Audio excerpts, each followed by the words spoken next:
Hola, buenas tardes. El día de hoy vamos a trabajar un poco lo que es el modelo educativo híbrido del estado de Puebla y vamos a demostrar de manera práctica una experiencia de trabajo.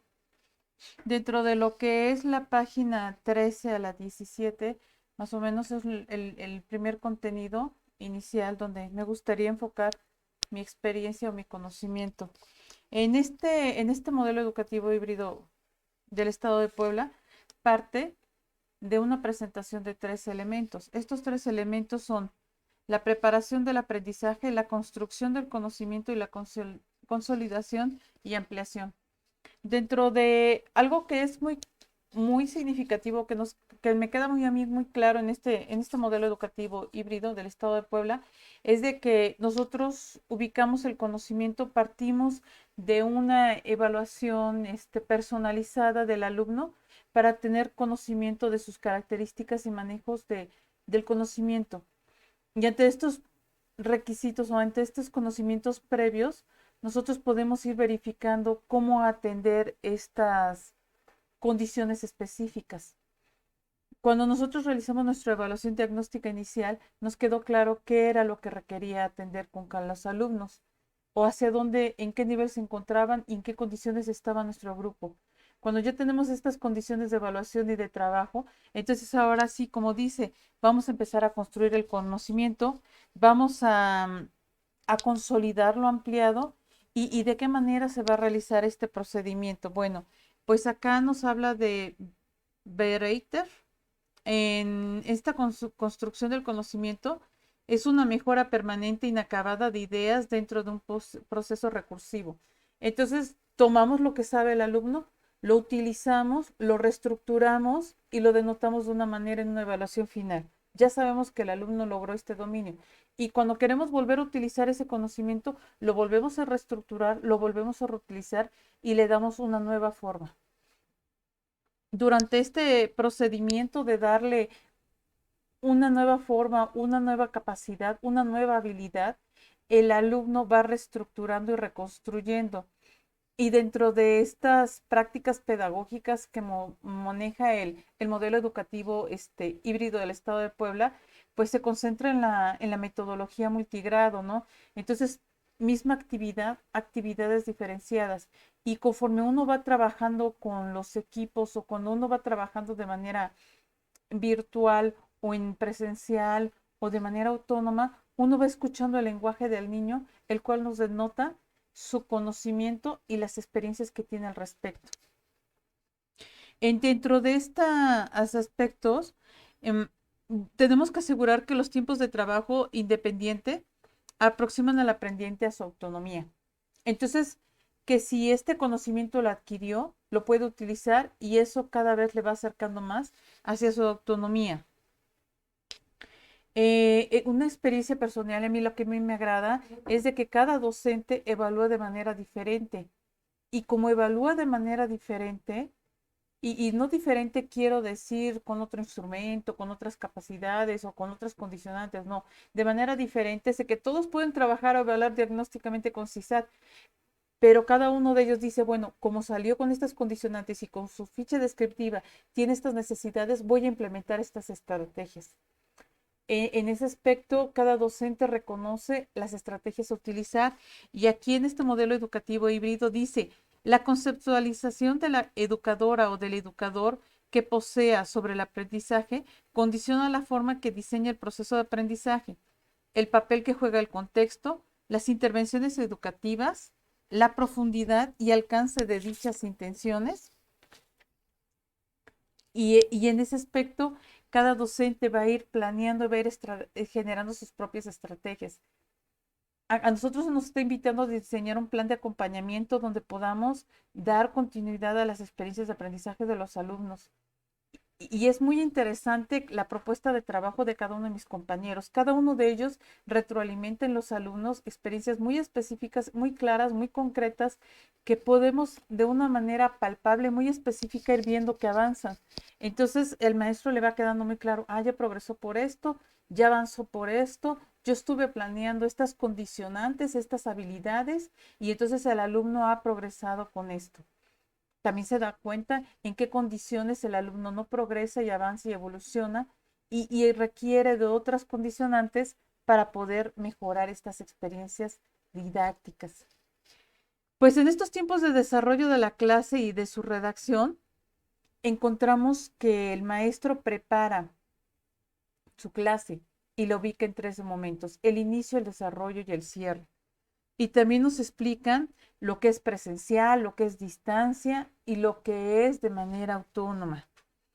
Cómo va a ir diseñando estas actividades y cómo las va a ir especificando, porque en sí el alumno desarrolla diferentes habilidades en diferentes contextos de trabajo. Y entonces ya más adelante los mencionaremos.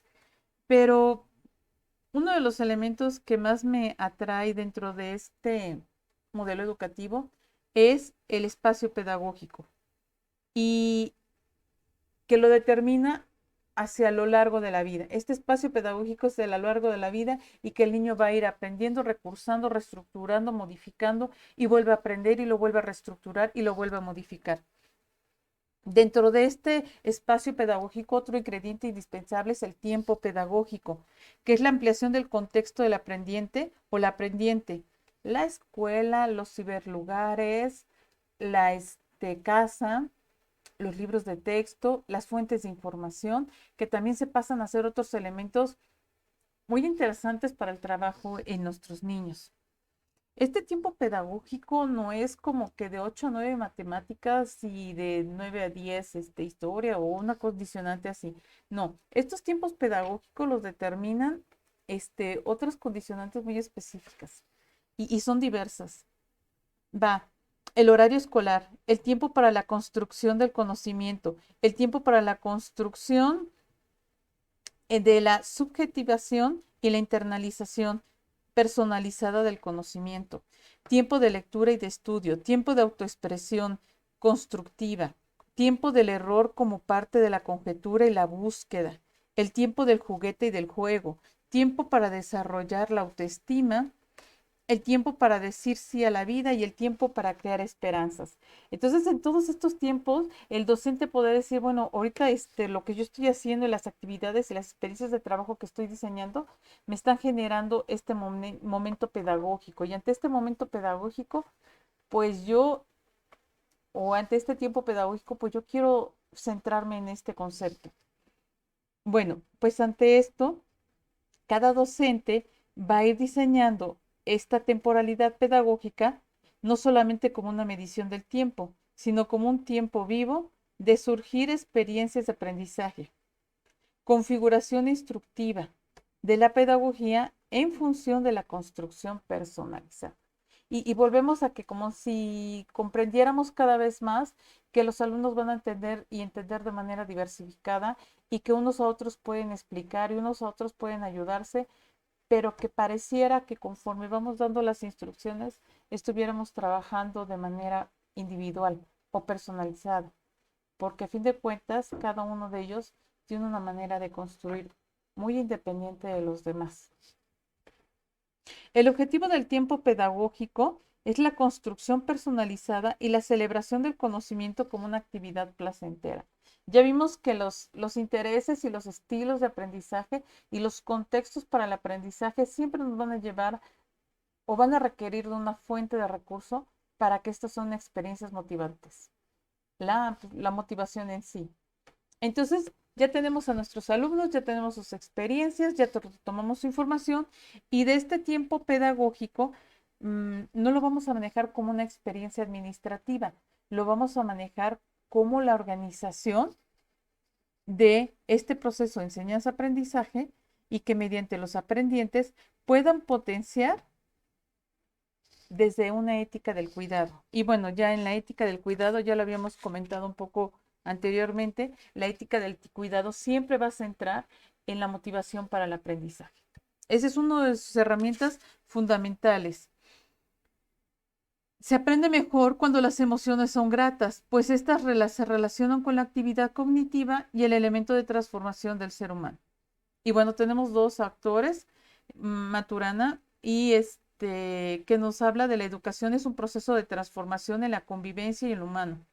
Y se conservará a perder o se mantendrá el devenir de la historia a través de la educación. Entonces, a través de lo que nosotros hagamos como experiencias de aprendizaje y que dejemos a nuestros alumnos esta huella significativa de aprendizaje, pues ellos van a ir degustando y disfrutando lo que es aprender en sí.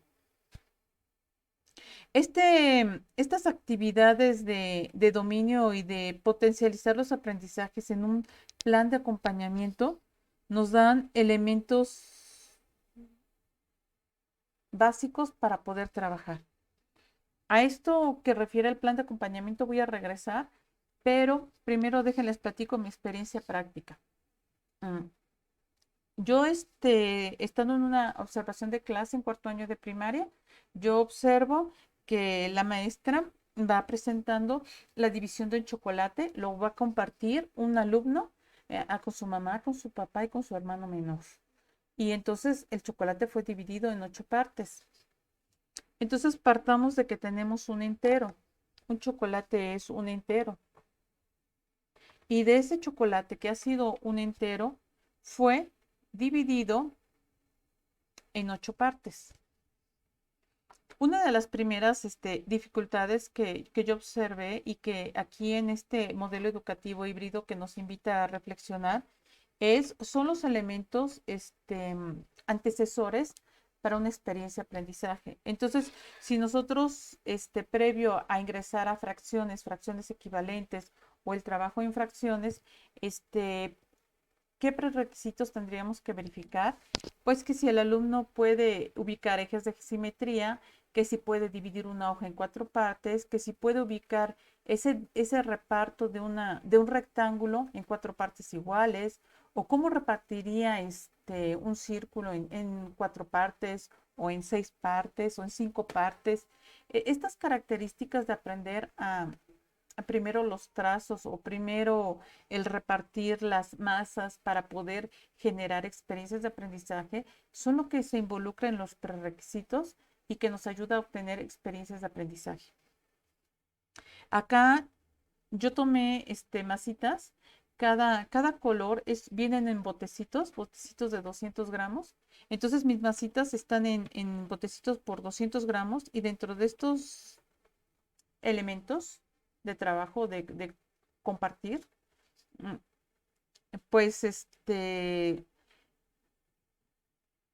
traté de que la división de las masas tuvieran como fundamento no solamente un peso, sino que pertenecieran a un solo bote, para que el niño comprendiera que el entero era todo lo que contenía un bote de masitas. Entonces, ese es un entero. Y en este caso, voy a poner del lado derecho mío el entero de las masitas. Ahora, el chocolate era dividido en 8 partes. 1, 2, 3, 4, 5, 6, 7, 8. Ya están divididas las 8 partes. Y vamos a ver las cantidades que cada uno de los integrantes de la familia fue comiendo. Y explica que el hermano menor comió 1/8,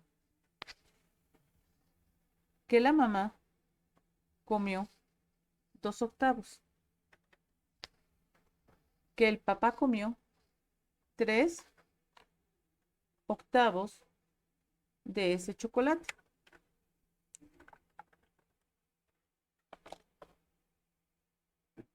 Y nuestro alumno comió 1/4. Todos los alumnos concluían que si este era el resto del chocolate, pues eran 2/8, lo que serían 1/4. Y entonces, ¿cómo demostrar que esto, que son 2/8, llegaría a ser 1/4? Para empezar, la balanza ubica que se obtuvo el entero completo. Eso quiere decir que el alumno repartió equitativamente ese producto a los integrantes de su familia. Pero ahora yo quiero demostrar que 1/8, que 2/8 es igual a 1/4. Entonces, tomamos la pieza del entero que fue dividida en 4 partes y buscamos que sean equivalentes. Así vemos la báscula. La báscula está manteniendo el área de equilibrio y nos está representando. Entonces yo les decía, 2/8 es igual a 1/4, o cómo lo podríamos corroborar. Este llegar a poder corroborar es una experiencia que cuesta trabajo cuando los alumnos pues no saben que quizás puedan corroborarlo con una balanza, que puedan corroborarlo con un instrumento de medición. A ellos específicamente solamente se basaban en medir las medidas del chocolate y que fueran exactamente las mismas para todos. Pero esta es una manera de corroborar que 2/8 es igual a 1/4 porque nuestros enteros fueron divididos en diferentes fracciones, pero a fin de cuentas todos nos llevan al mismo entero. ¿Por qué? Porque cada botecito de masita contiene la misma cantidad. En este modelo educativo híbrido nos habla, en este plan de acompañamiento, cuáles podrían ser nuestros aliados para el aprendizaje. Mi identidad como docente, el rol del aprendiente, las familias y su corresponsabilidad, el compromiso institucional y la comunidad como aliada. Entonces, por ejemplo, dentro de las comunidades como aliadas o la corresponsabilidad familiar, forma un juego muy importante porque inclusive les decía, ustedes tienen su balanza del año pasado, ustedes estuvieron trabajando la balanza y se pueden sacarla y pueden empezar a generar comparaciones y empezar a poner diferentes cantidades de objetos y empezarlos a comparar y checar si son equivalentes o no. Por ejemplo, yo les decía, 3/6 es igual a 1/2, y entonces como se equilibra la balanza, pues 3/6 es igual a 1/2. O 2/4 será igual a 1/2. Y entonces acá con los chicos vamos realizando juegos, vamos realizando preguntas, vamos a realizar análisis en donde ellos puedan ir generando estas comparaciones a partir de los elementos que se les otorgan. Es significativo este procedimiento porque en muchas comunidades la balanza no es utilizada ya. Solamente tenemos la báscula en las carnicerías y hay la báscula de movimiento, de peso, o la báscula eléctrica, ¿no? Entonces ya exclusive ahí nada más le ponen el precio, cuánto quieren y cuánto tienen que pagar. Dentro de este modelo educativo híbrido del Estado de Puebla, al diseñar el plan de acompañamiento del aprendiente, nosotros debemos generar ciertas consideraciones, los conocimientos previos, las actividades compensatorias para adquirir los conocimientos previos. Esto, dependiendo del tiempo pedagógico que estemos trabajando, vamos a poder ubicar lo que sea un conocimiento previo a esta actividad o un enriquecimiento de los conocimientos previos. Y podemos utilizarlo como dice en el tiempo pedagógico, como tiempo de construcción de conocimiento, tiempo de subjetivación, internalización del conocimiento, tiempo de autoexpresión constructiva, tiempo del error como parte de la conjetura, tiempo del juguete y del juego.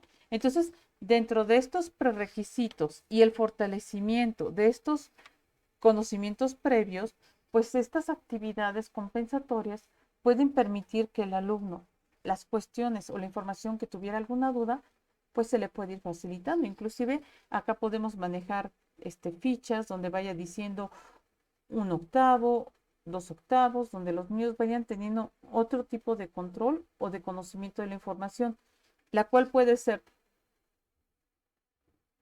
el conocimiento siguiente que el alumno requiere aprender para ir avanzando en sus aprendizajes. La organización del tiempo pedagógico y del tiempo para aprender se ubican en las actividades, el desempeño social de los aprendientes y el trabajo autónomo, lo que habíamos dicho. en los diferentes contextos las experiencias de trabajo que los alumnos van realizando. Entonces, podemos dejarlos con las masitas, les podemos dejar comparando, que inventen sus problemas, que generen sus soluciones y que ellos solitos vayan desarrollando estas experiencias de aprendizaje.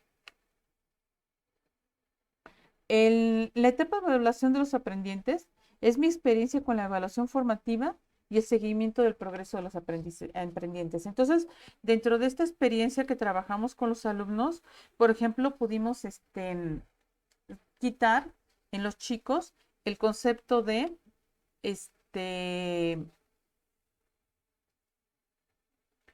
¿cómo fue el concepto? El de, si yo parto mi entero en dos partes, ¿qué tengo? Y hubo niños que decían, un medio, uno dividido en dos, obtenemos la mitad, obtenemos dos partes en la mitad. Y entonces aquí pareciera que estuviéramos evaluando, que estuviéramos consolidando el aprendizaje, pero que a fin de cuentas nosotros estamos trabajando el dominio cognitivo que presentan nuestros alumnos. Dentro de las experiencias pedagógicas de Piaget, la balanza es una de las estructuras. Miren, hay gente que trabajamos la clasificación y la seriación, y hay gente que le llama esto la técnica del el método Monterrey, ¿no? Las fichas de Monterrey, la clasificación, la seriación. Bueno, dentro de las pruebas pedagógicas de Jean Piaget también se encuentra esta, la balanza, y también la de la masilla y la arcilla, en donde explican que si nosotros a nuestros alumnos de uno entero lo dividimos en dos partes frente a él y dejamos una pieza, bueno, que ante los ojos de los alumnos, ambas piezas pesan igual,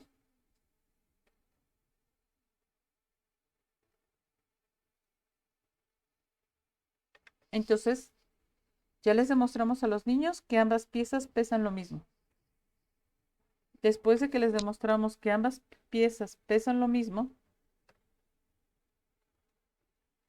frente a sus ojos, una la dejamos como la teníamos y la otra la aplanamos. Esta también es otra de las estructuras de evaluación de la teoría de Piaget. Y entonces, si a una se la dejamos en forma de bola y la otra frente a sus ojos se la aplanamos, y nosotros empezamos a preguntar, ¿cuál pesa más? Y les pudimos haber demostrado que las dos tienen el mismo peso, que conservan la misma cantidad de peso, pero que al deformar una frente a sus ojos, sus conocimientos, sus experiencias de aprendizaje son diversas. También otra de las experiencias con las cuales podemos trabajar la balanza es donde hay muchos y donde tenemos pocos. Que ese es otro nivel de cognitivo que se pudiera estar trabajando. Muchos y pocos. Y la balanza nos va a mostrar que es mucho y que pesa más y aquí hay menos. Y podemos trabajar mayor que, menor que e igual. Aparte de fracciones.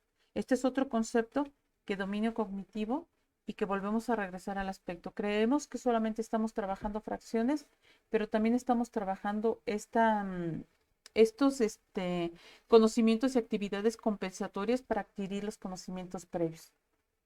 Habrá niños que se queden en muchos pocos, pesa más, pesa menos, quizás antes de llegar a las fracciones. Pero como decía en la manera de introductoria de este trabajo, entre las experiencias del día de hoy, nos explican que cada docente,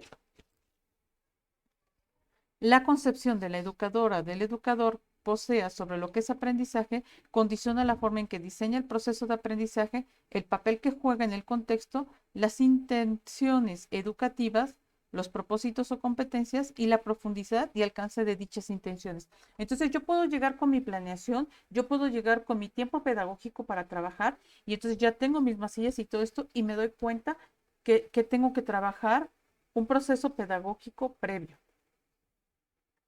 dónde hay más, dónde hay menos. ¿Qué pesa más? ¿Qué pesa menos? Entonces, pareciera que yo ya tuviera mi clase planeada y entonces en mis mismas observaciones de mi planeación pedagógica voy determinando estos aspectos. El niño aún no entiende este dominio cognitivo de que las dos pesan igual y no importa que la haya deformado, siguen siendo iguales. Y aquí no se trata de decir, es que son iguales y explicarles, no.